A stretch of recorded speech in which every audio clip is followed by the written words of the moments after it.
तो गुरु ने कहा ये स्तंभ मुझे छोड़ नहीं रहा है। उसने कहा गुरु जी कैसी बात कर रहे हैं, स्तंभ नहीं छोड़ रहे? क्या यहां पर इस पे कुछ लगा हुआ है चिपकने वाला, कुछ गोंद, कुछ ऐसा फेविक्विक किया? ऐसा कुछ नहीं। गुरु ने कहा पर बड़ा मैंने संघर्ष किया इसके साथ, बड़ा यत्न किया, बड़ा प्रयत्न किया, पर यह खंभा मुझे छोड़ नहीं रहा। मैं छुड़ाता हूं। अगली बार कैसे छुड़ाओगे? गुरु ने कहा। उसने कहा गुरु जी ये कैसे हो सकता है, स्तंभ आपको कैसे पकड़ सकता है? ठीक वैसे ही जैसे तुम्हारी आदतों ने तुम्हें पकड़ा हुआ है।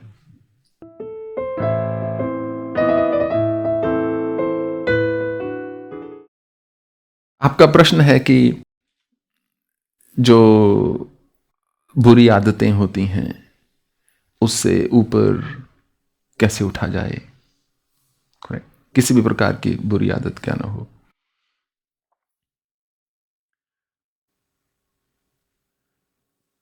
कहीं ना कहीं हर बुरी आदत से मनुष्य को सुख मिलता है। जिस भी आदत को हम बुरी कहते हैं, कोई भी ऐसा क्षण हो आदत के बाद या उसके दौरान या उसके पहले उस कामना को करके कहीं ना कहीं मनुष्य को एक सुख मिलता है, प्लेजर मिलता है, एक कहीं ना कहीं रोमांच उत्पन्न होता है मन में। जब उस आदत उसकी होती है, आपने उदाहरण दिया कोई सब्सटेंस हो, आदत किसी को सिगरेट पीने की नहीं होती। सिगरेट से जो उसको सुख मिला है एक बार, उसी सुख को मनुष्य जब दोबारा ढूंढता है तो दोबारा सिगरेट पिएगा। अब उससे ऊपर यदि उठना है तो पहले तो मन में इतना निश्चय मनुष्य कर ले कि मैं इस सुख का परित्याग करने लगा हूं। जब तक उस सुख का त्याग करने के लिए आप तैयार नहीं हैं, तब तक आप उस आदत से ऊपर नहीं उठ सकते। इतना सा गणित है। और यदि आप उस सुख का त्याग करने के लिए तत्पर हैं, तैयार हैं, फिर किसी भी आदत से ऊपर उठा जा सकता है। हालांकि इसमें इतना जरूर समझना होगा कि आदत और आवश्यकता दोनों में अंतर होता है। अगर एक व्यक्ति दिन में 3 समय भोजन कर रहा है तो उसकी आदत नहीं हो सकता, उसकी आवश्यकता हो। तो आवश्यकता और आदत में अंतर होता है। एक बहुत वर्ष पहले हमने शायद एक कथा सुनाई थी। एक शिष्य अपने गुरु के पास जाता है। हमारी अधिकतर कथाओं में शिष्य ही गुरु के पास जाते हैं, तो इसमें भी कुछ भिन्न नहीं हो रहा। वैसे कलयुग है, गुरु भी आजकल शिष्य के पास जाता है, परंतु इस कथा में शिष्य जो है गुरु के पास आता है और कहता है महाराज मैं अपनी बुरी आदतों से बहुत परेशान हूं, कैसे करूं? गुरु ने कहा कि कैसे करूं, अरे छोड़ दो उनको। बहुत प्रयत्न किया, शिष्य ने कहा, बहुत यत्न किया, बहुत प्रयत्न किया, बहुत संघर्ष किया, बहुत मन को समझाया, परंतु ये आदतें मुझे नहीं छोड़ती। मैं तो आदतों को छोड़ चुका हूं, ये आदतें मुझे नहीं छोड़ती।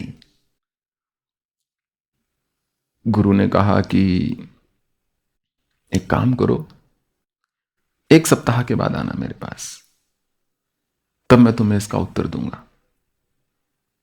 उसने कहा ठीक है। वो 1 सप्ताह के बाद जाता है।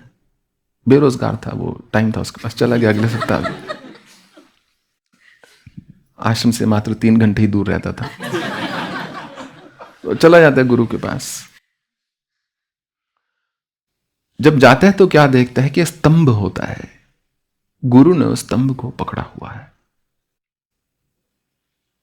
उसने कहा गुरु जी ये क्या है? खंबे को आप पकड़, कोई साधना है ये? कोई स्तंभ साधना शायद, कुछ ऐसा। गुरु ने कहा नहीं बेटा, क्या करूं, ये जो खंबा है मुझे छोड़ नहीं रहा। वैसे पीने की बोतल को भी खंबा बोलते हैं।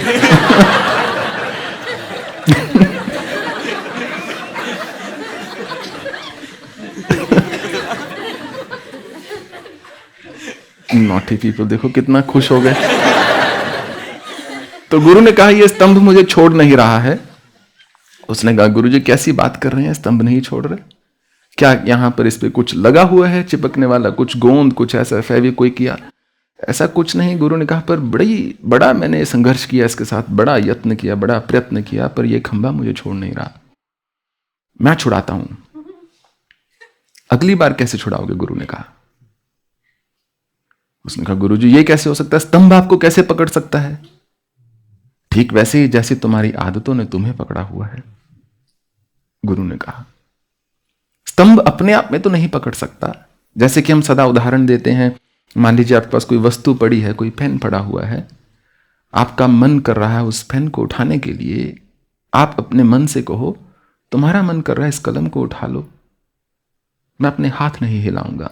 अर्थात मन से ऊपर जो एक चित्त है, जो बुद्धि ईश्वर ने दी है, जो मन से ऊपर मनुष्य का अहंकार है, जिससे मनुष्य तय कर सकता है, मैं का बोध आता है, यदि वो प्रबल हो एक सकारात्मक ढंग से, तो मन की क्या मजाल के उस कलम को उठा ले? उठा ही नहीं सकता। आप मन को बोलो तुम्हारा जोर चलता है, तुम उठा लो, चला लो, मैं हाथ नहीं हिलाऊंगा। ठीक ऐसा ही प्रश्न जो है पैगंबर मोहम्मद से भी किया था एक व्यक्ति ने कि मेरी बुरी आदतों से मैं बहुत परेशान हूं, मैं जब शाम को घर जाता हूं मुझे दारू पीनी ही पीनी है, मुझे जुआ खेलना ही खेलना है अपनी उस दिन की कमाई के साथ। मैं बहुत परेशान हूं, घर में बहुत ही नीचा करके अपना सर मैं रोज भीतर जाता हूं, कैसे करूं? मोहम्मद ने बोला एक काम करो, 40 दिन का व्रत ले लो कि संकल्प ले लो, मैं 40 दिन सच बोलूंगा मात्र। उसने कहा झूठ बोलना मेरी समस्या नहीं है, शायद आपने ध्यान से सुना नहीं। मेरी समस्या है मुझे बुरी आदतें लग चुकी हैं जिसके कारण मैं परेशान हूं। तो मोहम्मद ने कहा कि मैं तुम्हें कह रहा हूं ना क्या करना है, 40 दिन सच बोलने का संकल्प ले लो, तुम्हारी बुरी आदतें छूट जाएंगी। संकल्प पूर्णतः उस पर पूरा उतरना है। कोई भी कुछ भी पूछे, कुछ भी बात हो, तुम्हें सच बोलना है बस 40 दिन। उसने कहा कि ये तो बड़ा सरल रास्ता निकल आया, मतलब मैं पी सकता हूं रोज? उसने कहा जी भर के पियो। उन्होंने कहा पर बोलना सच है। अब वो पी लेता है, उस दिन पीता है, खेलता है और जाता है जब घर की, और रास्ते में दोस्त मिल जाते हैं, कहां से आ रहे हो? आज तक झूठ बोलता आया था, आज उसको सच बोलना पड़ रहा है। घर जाकर पत्नी ने पूछा कहां से आ रहे हो, आज फिर वहीं से आ रहे हो। आगे कभी झूठ बोल देता था, नहीं मैं अपने दोस्तों के साथ था, आज उसको सच बोलना पड़ रहा है। उसको इतनी शर्मिंदगी होती है कुछ 4-5 दिन के बाद ही कि उसकी आदत बिल्कुल छूट जाती है। 40 दिन बाद जब जाता है तो पैगंबर जो मोहम्मद है उनको बोलता आपके मुबारक हाथों को चूमने आया हूं, क्योंकि आपकी जुबान से जो निकला हुआ शब्द था उससे वास्तव में ही मेरी बुरी आदतें जो हैं छूट गई हैं। जो आदत को ढकना पड़े, इसका मतलब उस आदत से किसी ना किसी को समस्या है जो हमसे प्रीति रखता है, या जिस आदत को ढकना पड़े या जिस आदत को हम छोड़ना चाह रहे हैं, कहीं ना कहीं वो हमारे शरीर या मन को खराब कर रही है। ऑरेंज जूस पी के तो कोई गिल्टी नहीं महसूस करता, वैसे वो भी शुगर से भरा होता है, पीना नहीं चाहिए। किसी भी प्रकार का जूस मत पियो, खीरे का पी लो अगर पीना है तो, नींबू डाल के। तो जिस चीज से मनुष्य के शरीर को खराब एक हानि पहुंच रही है, उस चीज से मनुष्य स्वतः ही दूर होना चाहता है, क्योंकि आप जानते हो वो मेरे लिए हानिकारक है। और किसी भी आदत को त्यागने का मूल यही है कि मन को दृढ़ कर पाना, पहला छोटा संकल्प ले पाना 3-4 हफ्ते का, 40 दिन का, कि आप उस बिना आदत के रह सको, फिर आप उससे ऊपर उठ जाओगे। और यदि वो आपके शरीर की आवश्यकता है, तो फिर नहीं उठ सकते ऊपर। सबकी आवश्यकता अलग अलग होती है, अलग अलग मात्रा में होती है। परंतु यदि आदत है डाली हुई है मात्र एक सुख की, कुछ लोग सुबह नहीं उठ पाते। वो सारा जीवन उनका संघर्ष ही, सुबह नहीं उठ सकता जी, सुबह नहीं उठ सकता, सुबह नहीं उठ सकता। जैसे बीमारी हो गई कोई, सुबह नहीं उठ सकता, रात को मुझे जल्दी नींद नहीं आती। तो महाराज आप कुछ नहीं कर सकते। अगर इतना जोर नहीं चलता अपने शरीर पर कि मुझे अगले 40 दिन सुबह 4 बजे उठना है, तो इतनी सी अगर बात नहीं कर सकते तो कुछ भी नहीं कर सकते। और मैं ये नहीं कह रहा कि सबको सुबह उठना चाहिए। माँ बाप अपने बच्चों को सुबह सुबह उठा देते हैं, वो भी ठीक नहीं है। 25 वर्ष की आयु तक 9-10 बजे तक सबको निद्रा चाहिए होती है, उसके बाद सोना गलत है।